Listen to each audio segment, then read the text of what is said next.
Good morning, class. Today we will be having our third video lecture for Introduction to Psychology, and we're going to be looking at Chapter 2 in our text, which is kind of looking at the anatomy and physiology of the brain, and how that affects our human behavior. So before we leap into that, let me make sure first of all that we are up and running.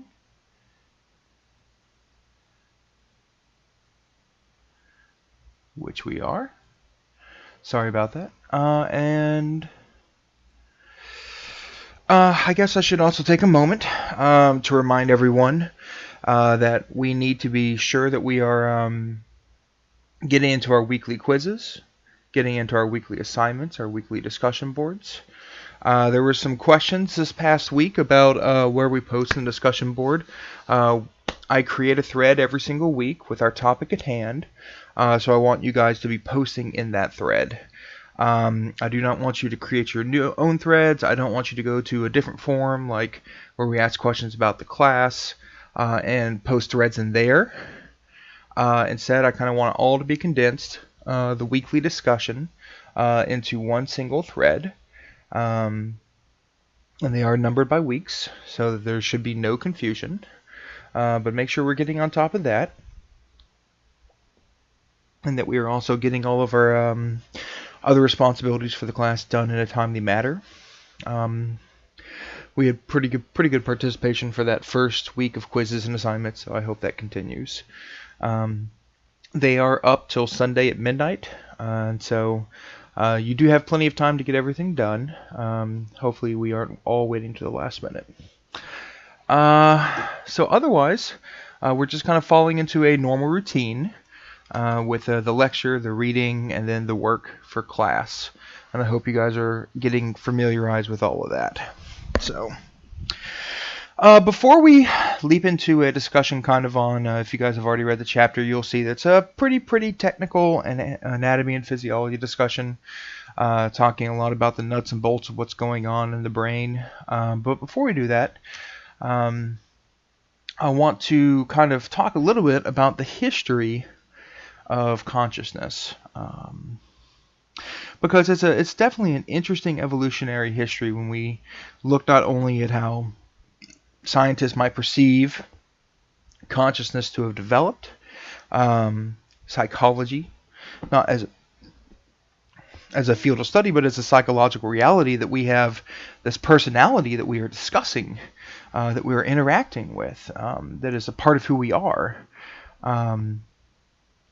Because there is a wide difference between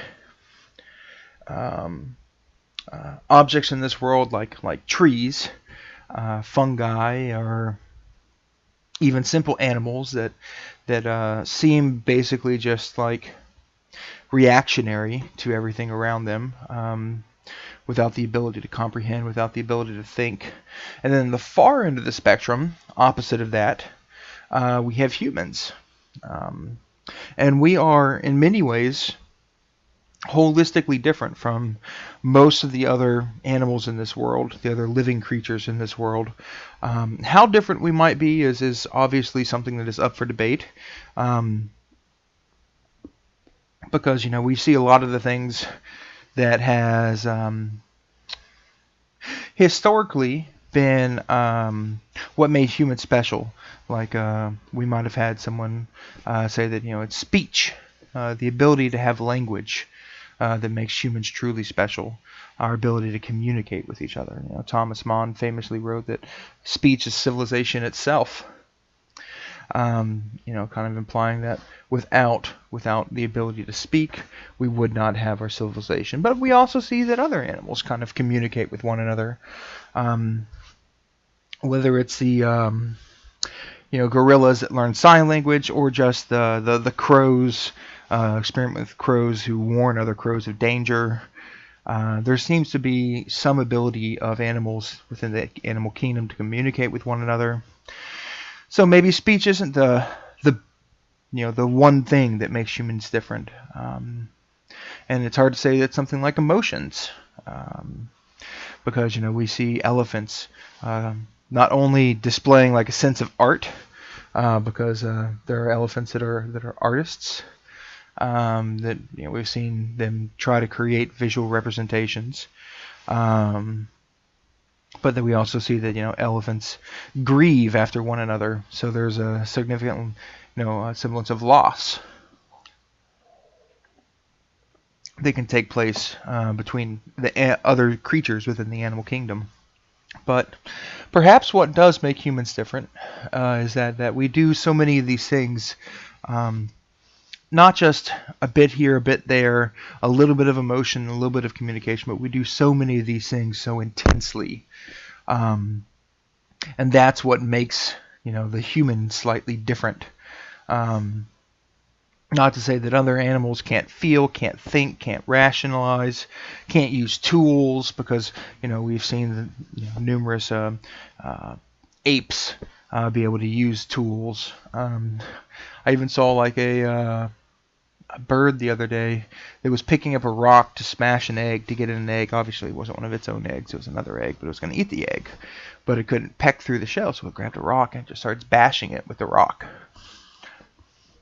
But so even though there are many facets of humanity, or what we think of as humanity, representative in the animal kingdom, human beings are kind of this quintessential combination of communication, of rationalization, of motion, of memory, of processing power to interpret the world in a unique way that allows us to be thinking.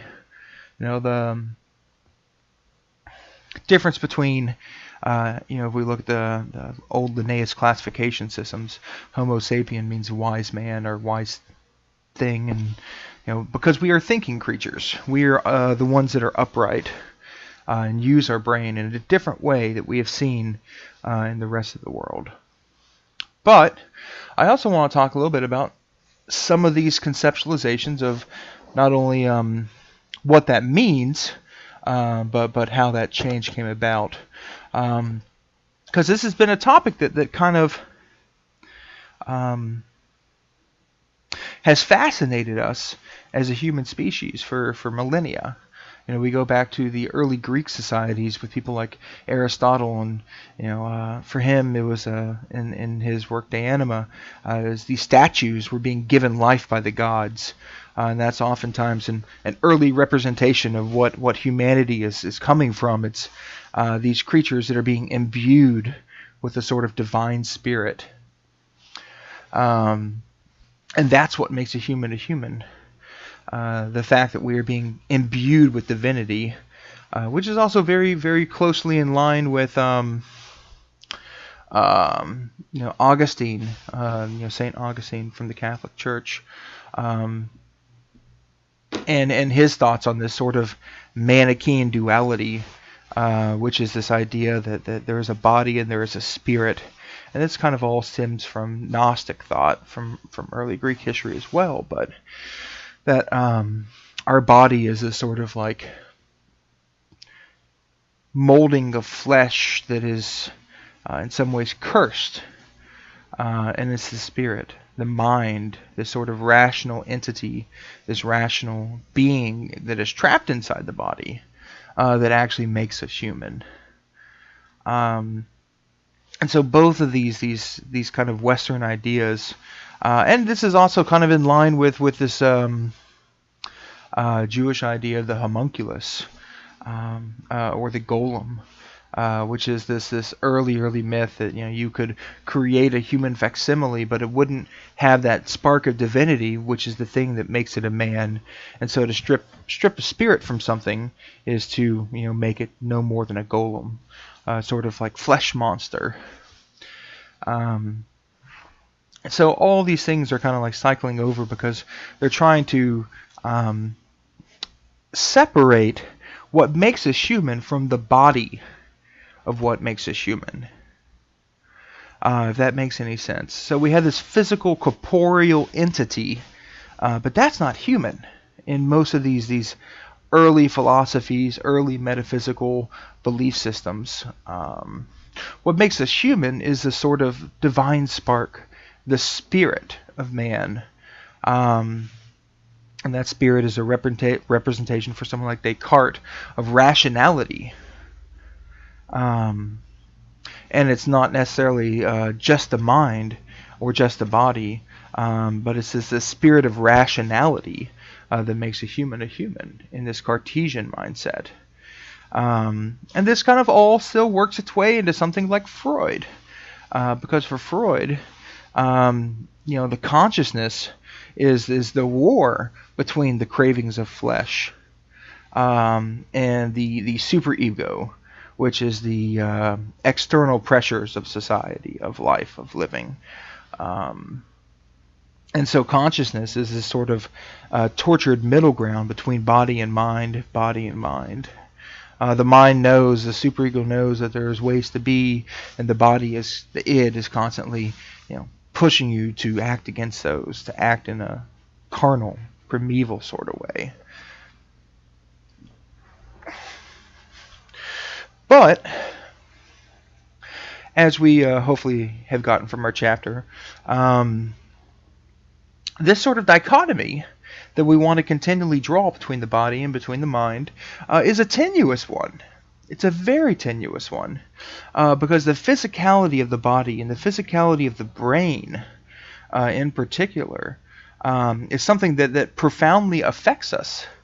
And so even in extreme cases, mood-altering cases, abnormal psychology, they can look at the brain. We'll talk a little bit later about how we look at the brain. But you can examine the brain and say, oh, look, this is where this area isn't functioning the way it should. That's what's dictating this sort of personality apparition, this manifestation, I mean.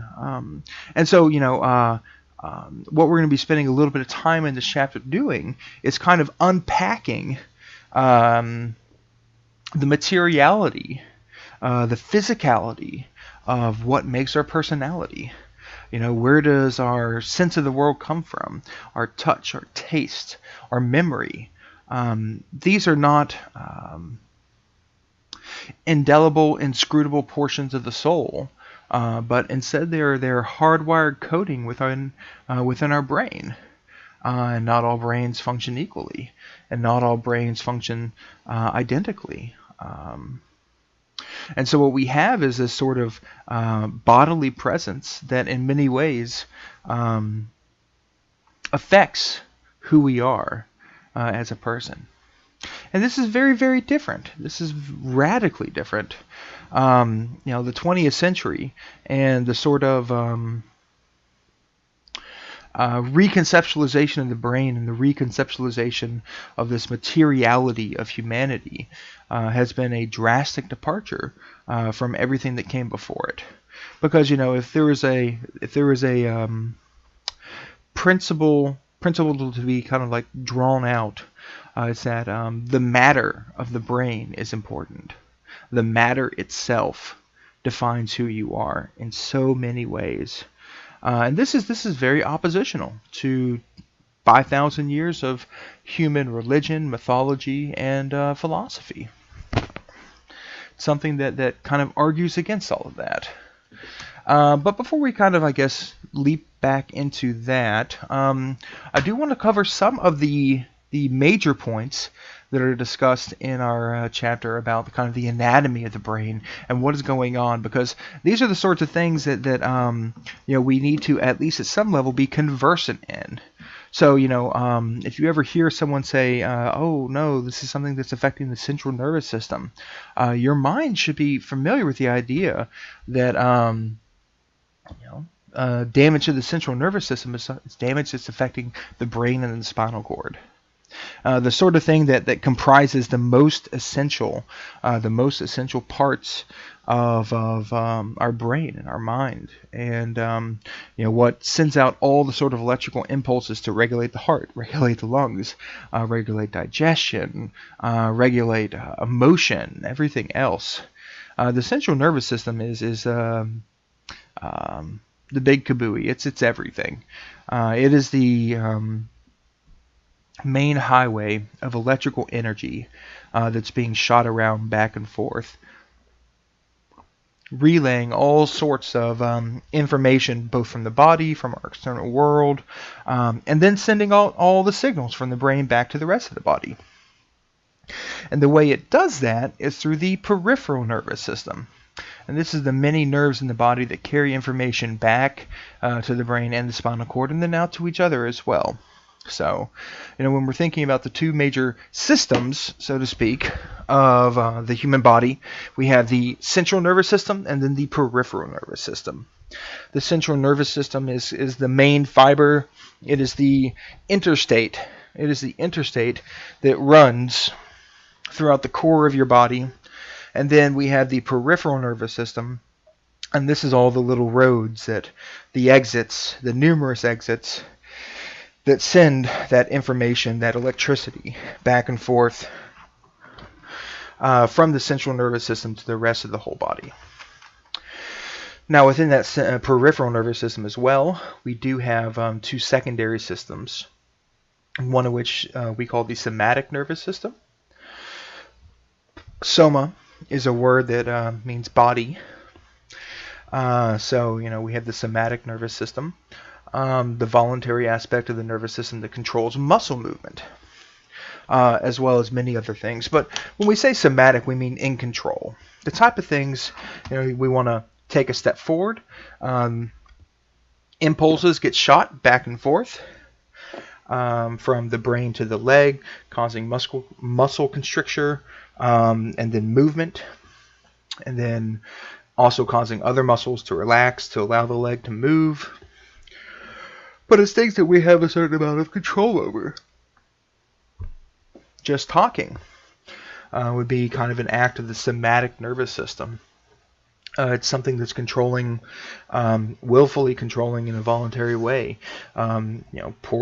Pushing air through the larynx and then out the mouth to create, intonation. Then we also have the autonomic nervous system, and this is the involuntary aspect in the nervous system that functions in a regulatory capacity. You don't have to tell your brain that make my heart beat, make my heart beat, make my heart beat, make my heart beat. The brain just does that automatically. It's regulating these sorts of things. This autonomic nervous system is being constantly regulated by the functions of the brain through this sort of autonomic nervous system. So it's not something that we actually have to think about. And this is a good thing because, you don't have to think like, all right, the food that I ate is now ready to pass between my stomach and into the small intestines. Open those valves and move some of that food in, and now start to, do whatever the small intestines does, which is, I think, mainly absorption and like the duodenum, jejunum, etc. But you don't have to think about it. You don't have to do anything. It's on autopilot. So much of our body is on autopilot that the functional part, the somatic part, is free to do the things that it needs to do without this sort of like feet tax on the brain to regulate all the other things that we can't possibly take the time to think about. So, two very, very distinct things of what's going on within our body and the brain, the central and the peripheral nervous systems. And these nervous systems are, again, like, what is a nerve? What is the brain? What are these fibers? Well, they're all these sort of like weird, like maybe you guys remember the shape of the cell back from high school, looking at, just a regular old blood cell, regular old body cell, looking at plant cells under a microscope. They kind of have this blockish form, that they have this nucleus inside of it. You'll see a couple mitochondria. I'm trying to think of like what else goes in a cell. It's been many years since I last studied that, but we have this little block thing. Well, a nerve cell is drastically different. They have a nucleus. You can see the little nucleus over here, but they're not this like sort of blockish looking side by side. These cells line up in these uniform patterns. Instead, nerve cells are quite strange in that they have this little fibrous web-like tissue that extends outward. And what these things do is that, they extend from one end to another. and then they connect on these little points here, and this will connect to the next cell, which will have another weird looking nerve cell which will connect to that. And so what these cells do is send electricity back and forth all throughout the body in these sort of like weird interconnected spider looking nerve cells. And when you string 20 or 30,000 of these things together, now we all have nerves. And it allows communication, the transference of energy to extend along this little cell. And then what we have here, these Schwann cells and these little which are then wrapped in a myelin sheath, kind of insulating these electric impulses. One of the things that you might recall, we oftentimes associate the transference of signals as this like little pulse of light. And that's to symbolize that it's energy. It's literally electricity that's being shot back and forth throughout our body along these sort of conductive wires of nerve cells. And so what we have is this sort of, again, this sort of electrical energy. And when we talk about, how do we study the body, we use EEGs, which are actually just looking at the transference of electrical energy, so that we can track if there's anything abnormal in that sort of electrical flow. But in these sort of things, we have this myelin sheath, and if we are familiar at all with MS, multiple sclerosis, what it's doing is it's causing a little bit of scarring in this myelin, and the myelin is being reduced, and so that electricity is not being insulated. Like we had these wires inside everything, but if you were to pull out those wires, you'd see that they're all wrapped in this little plastic filament. And if you take the filament away, there's going to be sparks shooting back and forth between them in a way that you don't intend. And so, it's a disease that specifically starts stripping the body, stripping these nerve cells of this myelin sheath. Dangerous and painful. But I ask here, how is this all working together? Because we have, these millions and millions of these weird little nerve cells stringing together in a giant web. And what they're doing is they're taking sensory data from the body and sending sensory data from the body, and then shooting thousands of little electronic impulses all the way up from our toes to the brain. And they're working in this gigantic system inside our body to communicate in what we perceive as real time. Because if we decide that we want to move our arm, or someone throws a basketball at you, you're just sitting there and someone tosses it at you.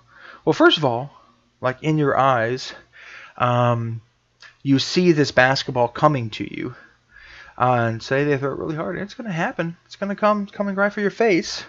Not only do your eyes, sense that, they see this sort of optical thing coming, and now the eyes, they see this projectile approaching, and they start shooting information along this nerve cell straight to the brain. Then the brain turns around and interprets all of that information.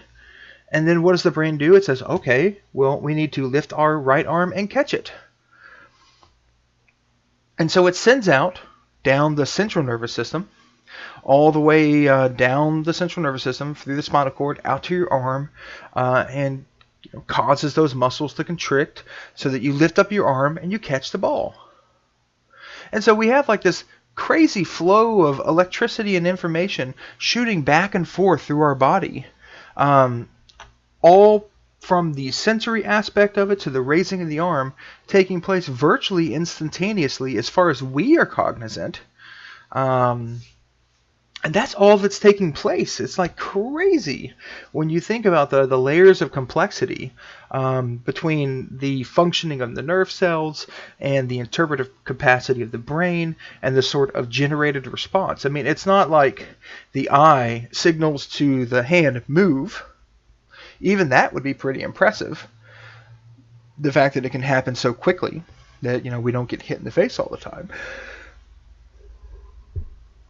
But instead, it's actually sending all that information to the brain, where the brain is sorting out everything. Well, what is this, orange spherical projectile coming towards my face, and what do we need to do with that? Then sending out that sort of information to catch it, which only adds a sort of layer to the complexity of this nerve processing.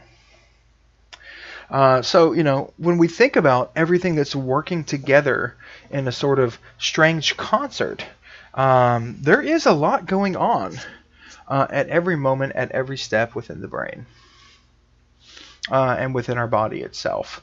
And if they're not working together, if there's an interruption in the terminals between the flow of the somatic nervous system to the central nervous system to the brain, and breakdown in the interpretive process, then the body just doesn't function.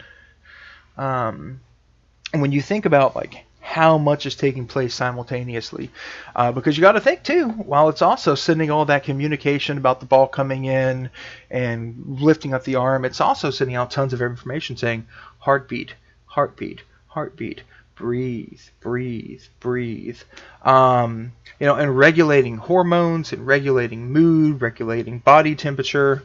So the brain is doing, on top of just that basic communication, doing all this stuff underground as well. So when you think about the sort of organized chaos of what your body is able to do, and it should be baffling all the pieces that are working together at once. So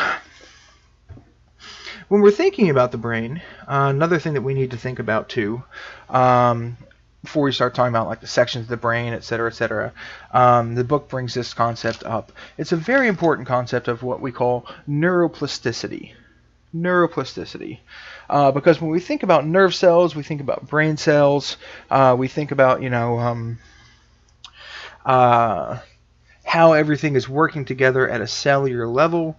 Neuroplasticity has kind of arisen as this sort of modern concept that has revisited some of the more or less essential truths that we thought we knew about the way the brain worked. Because previously, and I remember being taught this just a little bit as a kid, because I say here the applications of neuroplasticity are constantly being explored, as the concept of the dynamic brain is fairly recent. Growing up, I was always told that more or less the brain was static. Rather than being dynamic or capable of change, it was static. You had a fixed number of brain cells, you had a fixed number of nerves. Nerve damage could not be healed. Well, and in many ways that's pretty true. This is why people that are paralyzed, you don't just become unparalyzed one day. And now they're working hard to actually find ways of getting around that. But the basic premise is still true. If your spinal cord is cut, we can't just sew it up and it'll grow back in the same way if your arm is cut. The body does not work quite that way. But it led people to believe that the brain is fixed entirely. And so, I just remember being told when I was playing soccer growing up, oh no, you shouldn't play soccer because if the ball hits your head, that kills 10 brain cells, and those brain cells will never come back. And so I just remember having this weird fear as a kid. Every time I went up for a header, I was somehow reducing the finite number of brain cells that I had inside my head. And each time I was just going to get a little bit more dumb with each header, and that completely ignores the fact that I also played football, where the goal is not to occasionally have a header to score or move the ball around, but literally to collide heads as hard as you could, as fast as you could.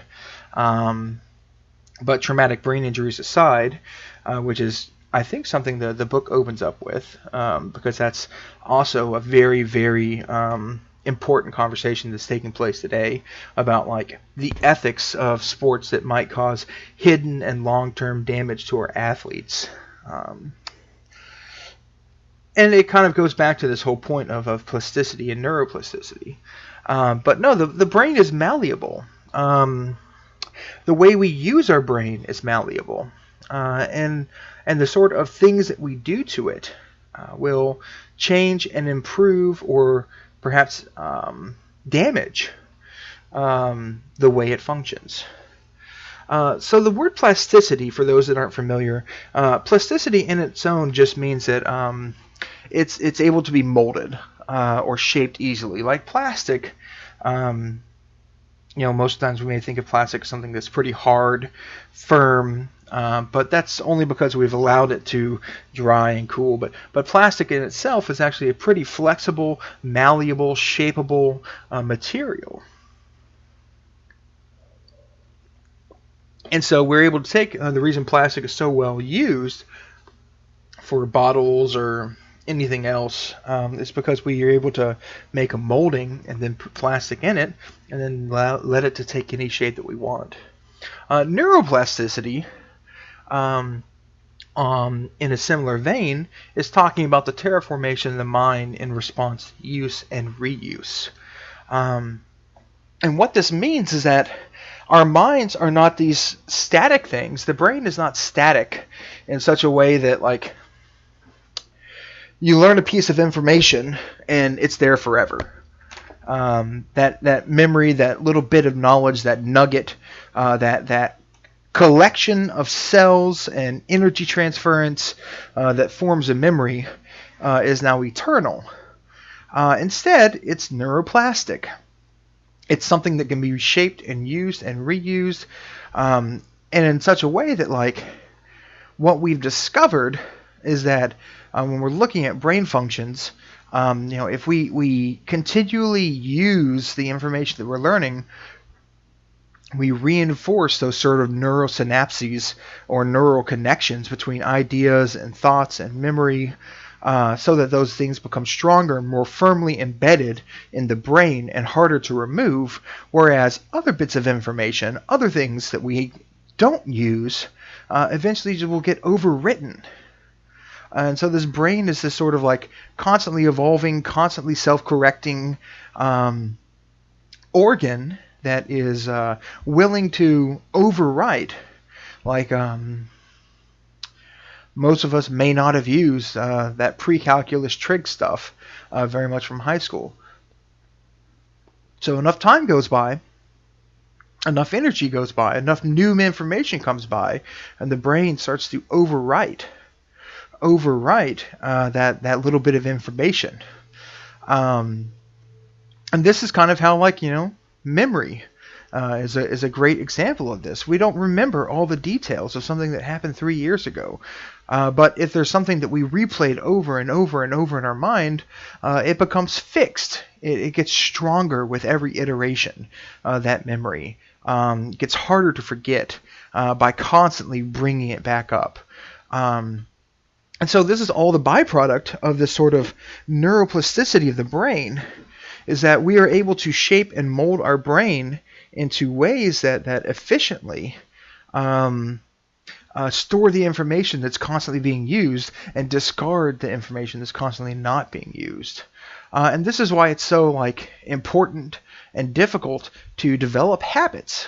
Because the things we have developed are the things that our brain has been wired to develop by our constant use, and the things that we don't do, they kind of have to break through all that coding and find a way to establish themselves as a sort of new paradigm, and cut through the dross of an old paradigm. And this is why, people that are, like, combating addiction, well, it's not just this is like bodily addiction. because most addictions are that, but it's a mental addiction too. For smokers, it's the habits of after you've had a big meal, you want to go have a smoke, or first thing you do when you wake up and you grab a cup of coffee in the morning, you grab a smoke, and these sort of like situated patterns are so firmly ingrained, firmly connected to who a person is through repetitive, constant performance, that the individual, whenever he goes to have their cup of coffee in the morning, the only thing they might be able to think about is when am I going to have that first smoke? And so that's the sort of neuroplastic addiction that takes place through repetitive use. And this becomes like, a dramatically important reconceptualization of how the brain works. Because it's not this sort of static model of, we function one way and that's the way we're always going to function. No, we shape our brain through like the way we treat it and the way we use it. If we don't ever use, we talked about this way, like critical thinking skills, if we don't ever think critically, or we fall out of the habit, the practice of thinking critically, we are making that one step harder to do next time when we need it. It's kind of like conditioning the body. If you don't ever go running, whenever you need to make that 100-meter dash in 8 seconds or whatever, if you don't ever do that, your body's not going to be ready for it, and your body's not going to be able to perform. And I think my numbers are way off. I don't think you can do a 100-meter dash in 8 seconds, because isn't it like 9.6 something that's the record? That's neither here nor there. But you guys catch the point. You catch the point. If your body is not trained through repetitious action, it won't be ready to perform in the way you want. And likewise, the mind, if we do not, direct its development in the right way, it will not be ready to perform. And this is especially important when we get later to talk about like childhood development and behaviorism. Because we used to say this is the development of the personality. Now we actually see that it's actually rewiring the brain itself. And so things like teaching kids multiple languages growing up will actually have a difference in how their brains literally work. Their brains will function differently from a not monolingual kid. And same with music. Music is this sort of brain opener. That's allowing people to see melodies and rhythms and time in a structurally different way than people that don't listen to that sort of, oftentimes we say classical music, but it's not necessarily just classical music. It's just melodic music that's this kind of like complex and intricate. And that sort of thing alters the very nature of the mind, allowing those sorts of perceptions to be more perceived in the future. And so as we think about neuroplasticity and we think about mind becoming reality, these ideas are very much interconnected. So when we think about like how do we know this, back in the old days when we thought about where does consciousness come from, where does the I come from? Nowadays we would say this is all profoundly directed by this organ of the brain. Before this, there was a lot of different ideas. There was this sort of notion, like in Descartes' time, he actually said there's an organ in between the brain, or underneath the brain, that allows us to interact between the mind and the body. And the brain wasn't necessarily the organ that did that, but there was another special spiritual organ. Before that, people thought that it was the heart, because it was this lifeblood, this blood. That's where your personality came from. So your heart, stab someone in the heart and you kill them, because that's that sort of mortal wound. But around the time of the Renaissance, people like Leonardo da Vinci and Michelangelo started going through the practice of dissections. and they started to get a very anatomical understanding of how the body works, how the mind works. And they were some of the early, like, I mean, we call them artists, but they were so much more than that. They were artists and scientists and inventors, and people that kind of developed this sort of idea of the consciousness of the mind as a function of the brain.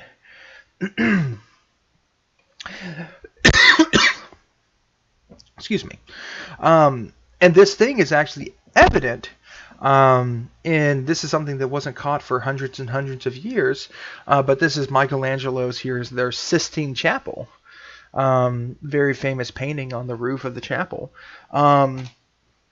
And it wasn't for several hundred years that someone started to point out, someone noticed that, this is the picture of God touching Adam, the divine spark of life. And people for many, many years interpreted this is God. God is coming down from the heavens and actually touching man, and that's what's giving man his life. But recently, art historians have started to notice that, like, this shaping here, and this stuff down here, even though we have God in the forefront, this is very brain looking, and this is almost exactly what you would see if you were to cut open and look through the cross section of a brain. Obviously, sans the God figure. And so, modern art historians have said, this could have been like an early metaphor that God was actually the byproduct of man's mind, and it's the ability to have this brain that we have that actually gives us that divine spark.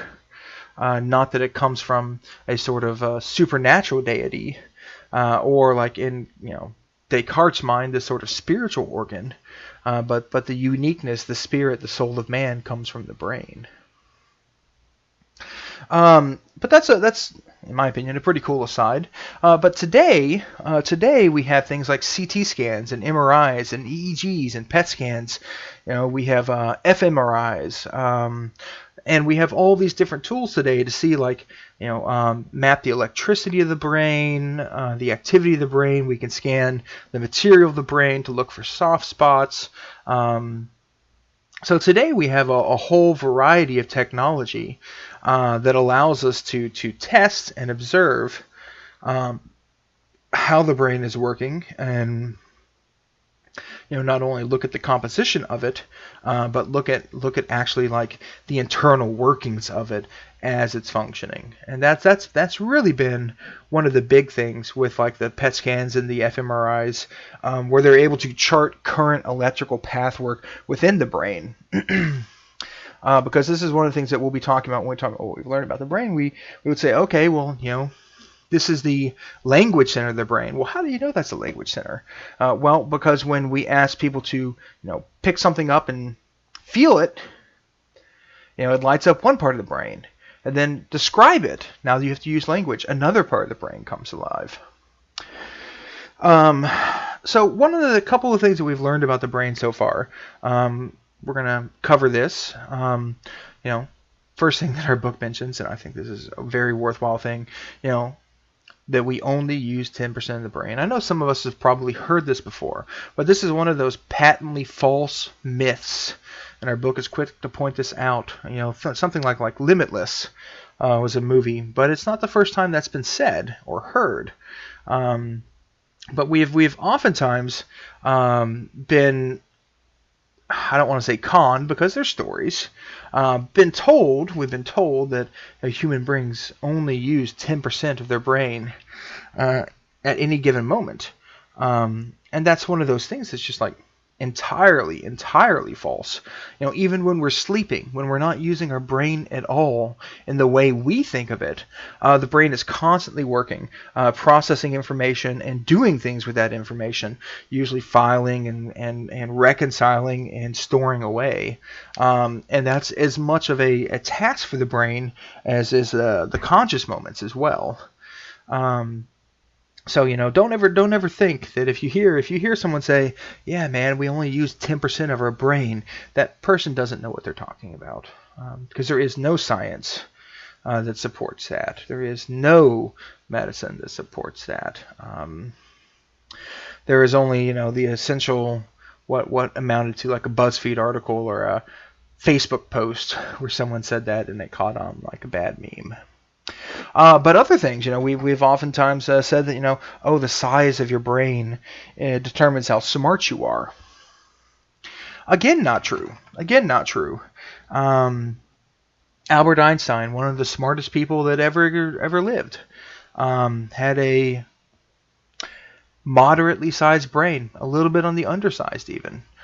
His brain has actually been preserved. But compared to every other brain, his brain chops they're not bigger than other people's. The size of your brain doesn't necessarily matter, because what does matter is, as we were talking about, is the plasticity. How we've used our brain, conditioning it for further use to move forward. And so you could have a giant brain because your head's really big and not use it, and be completely outclassed in intelligence by someone like Einstein, who was constantly thinking. So some of the parts of the brain, we have very, very important parts is the cerebral cortex. When you look at the brain itself, that's all the lobes, the little wrinkly parts that stick out on a brain, and those wrinkles are very important because that wrinkling allows for like greater surface area on the brain itself.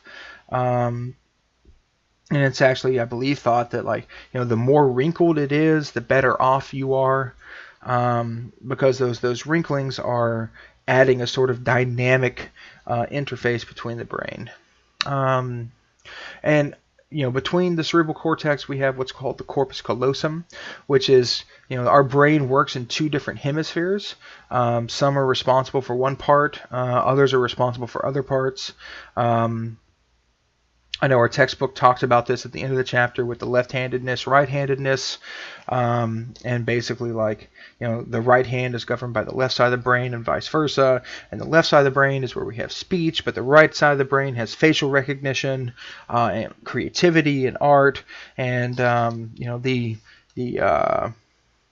assignment that we had this week kind of talks about this, looking at the right versus the left half of the brain, and what would we do if those parts of the brain couldn't communicate. But it's that corpus callosum, that fibrous network connecting the two hemispheres, that keeps this segregated brain working in unity for the most part. We've also kind of uncovered that the brain has several different lobes.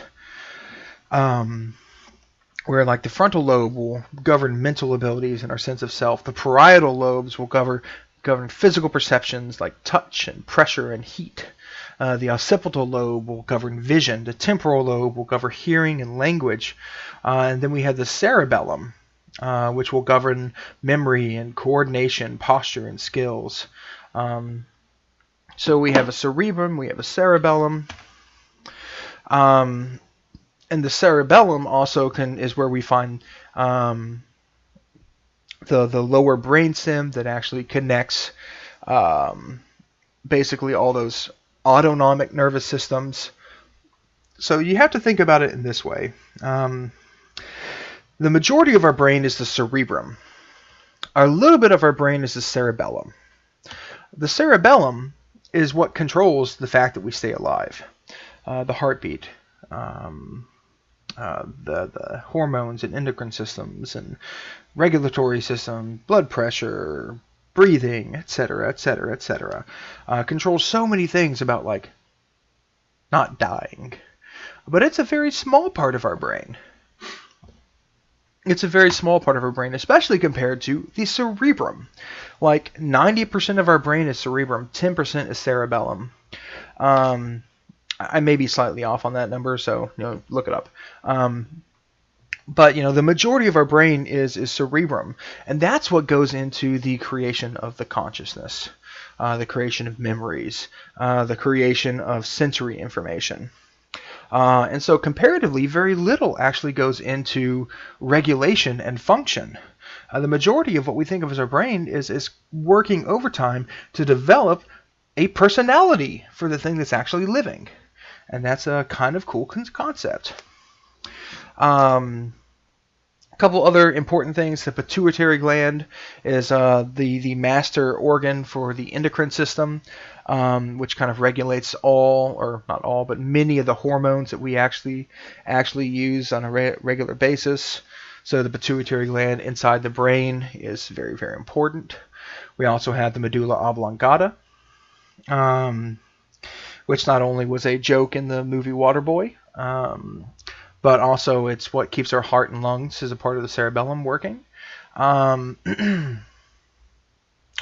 also have like the amygdala, which is something that governs that sort of fight or flight fear response. So these are all other important parts of the brain. And some animals have a larger amygdala than they do other parts, and they're very much driven by those animalistic survival instincts. But yeah, so we have all this like different allocations of the brain. But even though we just kind of described like the various parts of it, the various pieces of it, it's not that like the brain is exactly like a machine or a computer where it's all these different parts that are working as discrete entities that do not necessarily interact with each other, because it's actually a lot more interconnected than that. So you think about your computer, and you think about, you have RAM and you have a hard drive or SSD, then you have your motherboard, and then you have your optical drive, you have your battery source. Well, like say you take out your RAM. Well, I mean, you could run it off BIOS, but the computer won't run at that point. Or if you take out the SSD, your computer won't run without that part. But the brain is very, very different. Again, kind of like looking back at this sort of neuroplasticity. And eventually we'll be talking more about Zebulon Pike and all that happened with his brain. But, shorthand version for right now, he had a rail spike shoved through it, destroying his frontal lobe. But you took out a very big, very important part of pieces of his brain, and he lived. And while, he wasn't exactly fine afterwards, he could still do everything that he could do before. Feel emotions, sensory, speak, talk, listen, feel things. I mean, like, he didn't become a non-human. He did have some personality changes, but like, you cut off a large piece of his brain by a rail spike shoving through it, and he was essentially still, like, although a different personality, the same person. And again, that's a shorthand because it's a crazy complicated story. But like this is how the brain is different from a computer. You take out a circuit board on a computer and it doesn't work anymore. You shove a spike through someone's head or cut off the frontal lobe or perform like ICT, where they do the shock therapy, ECT, electric shock therapy, and the brain keeps going. They've even done like hemispherectomies where they have had to take out parts of the brain, like whole half of the brain, and the brain keeps going. The brain keeps going. It compensates. It adapts. It overcomes and changes what's functioning and how it's functioning. It's not as if you lose that right side of your brain for a little bit, or a little part of it that controls speech. You can't talk anymore. No, the brain will figure out a way to continue talking, and not always, of course. But the brain is constantly trying to rewire and remake itself to continually perform those essential functions of what we need to perform to be a successful human. And that's what's so cool. That's what's so cool about the brain. For as many parts as we have, there is a whole. And from that wholeness of the brain, absorbing and using as much of it as they can. We have a person. We have us. We have this material body that's directing a sort of cognitive presence, psychological presence. And even if some of those pieces are missing, it still reworks itself and reconstitutes itself, reorganizes itself in some way that still produces a whole. And that whole becomes a person. Now, that being said, like the majesty of materiality becoming cognitive or psychological, it does leave us perilous in our position of who we are and what we are doing. And it does that because, like, the brain is a material organ. And, this is why things like drugs can be, so scary. And we'll talk, tons and tons more about the effects of drugs. And not just street drugs and crack and cocaine and all that crap. But, like, antidepressants, painkillers, the type of things that doctors will give you as a sort of like accepted medical pharmacology.